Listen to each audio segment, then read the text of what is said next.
이 거골뼈요. 이거 1mm만 틀어줘도 발목에 관절염 바로 옵니다. 그렇기 때문에 꼭 인대 손상이 있는지 꼭 확인해야 되는 게 필수 같아요. 안녕하세요. 두발로병원 이강입니다.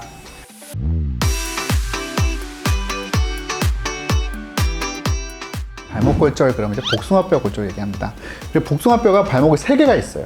이게 안쪽 복숭아뼈가 있고 바깥쪽 복숭아뼈, 그리고 뒤에 이제 뒤쪽 복숭아뼈가 있어요. 그 복숭아뼈 골절이 보통 언제 생기냐면 재현하게 이제 발목 삐끗하면 생기는 거죠. 유난히 가을에 많이 생기는데 그 이유가 뭐냐면 좀 등산하는 사람들이 좀 많아집니다. 단풍 구경하고자 하는 사람들도 있고 해서 그 산에서 낙상 사고부터 시작해갖고 울퉁불퉁한 길을 다니다 보면 아무래도 쉽게 삐끗하죠. 그러다 보니까 발목 골절이 잘 생깁니다. 발목 골절과 동반돼서 인대 손상이 되게 많습니다. 인대라고 하는 게 이제 뭘 얘기하냐면 정강이뼈가 있고 이렇게 바깥쪽 복숭아뼈가 있습니다. 그럼 이 두 뼈가 어떻게 되어 있냐면 인대로 딱 붙어 있거든요. 벌어져서 이렇게 쭉 터져 버린 경우가 있습니다. 이런 경우에서는 사진상에서 별 표시가 안 나요. 정밀 검사를 해보면 아는데 뭐 초음파나 CT에서 명확하게 나오지 않으면 MRI를 찍자고도 합니다. 뭐 60, 70대도 안 됐는데 발목 관절염 오신 분들이 있거든요. 근데 그런 분들 중에 상당수가 사실은 이 경비이계라고 해서 이 정강이뼈랑 바깥쪽 복숭아뼈 이 두 뼈 사이 인대가 손상된 걸 간과했을 때 그게 결국에는 거골의 뼈의 위치가 약간이라도 움직임으로 인해서 완전히 접촉면이 달라지다 보니까 이제 관절염이 오는 겁니다. 미세한 손상들이 있는 게 나중에 간과가 됐을 적에 큰 문제가 될 수 있기 때문에 가능하면 의사 선생님들이 뭔가 문제가 있다 그래서 검사를 해보자 하면 꼭 그걸 해보고 거기에 맞춰서 치료를 꼭 받는 게 중요할 것 같아요.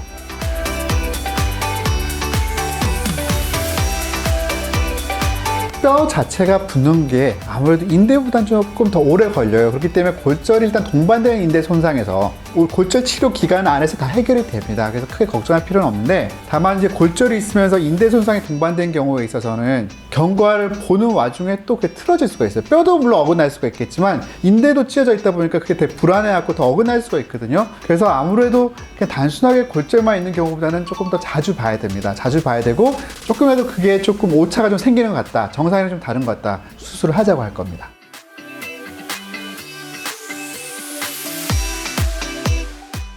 골절의 치료 기준은 항상 2mm예요. 2mm 이상 벌어지면 무조건 수술하라고 하는데 2, 3mm 좀 넘어간다 싶으면 결국 그 틈이 메꿔지기 좀 어렵다라고 보는 거죠. 그래서 그 어긋난 틈을 어떻게든 원래 자리에 갖다가 딱 맞춰놓고 좁아지게끔 한 다음에 금속이라든지 어떤 흡수성 재질로 좀 고정을 하는 거고 인대도 마찬가지죠. 골절 수술하면서 그 인대 손상 부위를 확인한 다음에 그 인대 파열된 부위 때문에 어딘가가 어긋나 있다. 그럼 그걸 이제 맞춰놓는 겁니다. 그래서 정복한다 그러는데 그리고 나서 그걸 뭐 실로 꼬맬 수도 있고요. 특수 실이라든지 테이프 아니면 흡수성 못을 이용해갖고 그걸 고정을 하게끔 합니다.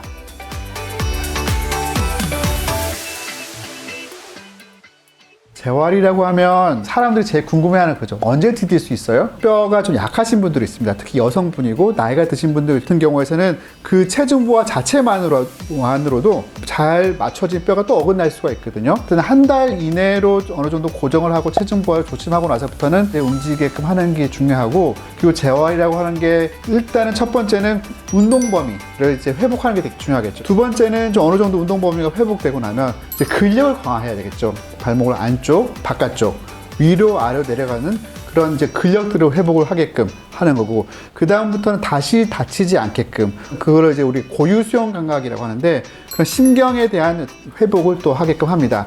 그래서 전반적으로 그 회복되는 과정을 다 이제 포함하면 대략 한 3달 정도는 걸린다고 봐야 될 것 같아요. 3달 걸린다고 해서 3달도 못 걷는 건 아니고 아까 전에 말씀드렸다시피 한 달 정도만 고정을 하고 나서 한 달 이후부터는 걷게끔 하는 겁니다. 그럼 그러다 보면 걷는 것 자체가 또 재활이 되다 보니까요. 대략 한 3달째쯤 되면 아주 정상적인 운동 범위를 다 회복하면서 어떤 일상생활이 다 이제 가능할 것 같다. 그런 얘기가 되겠습니다.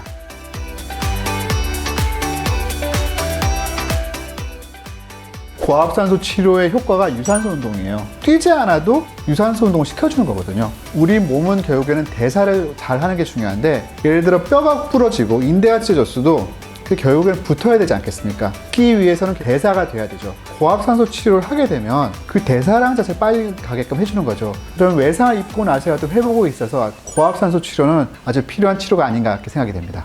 네, 오늘 말씀 감사드립니다. 감사합니다.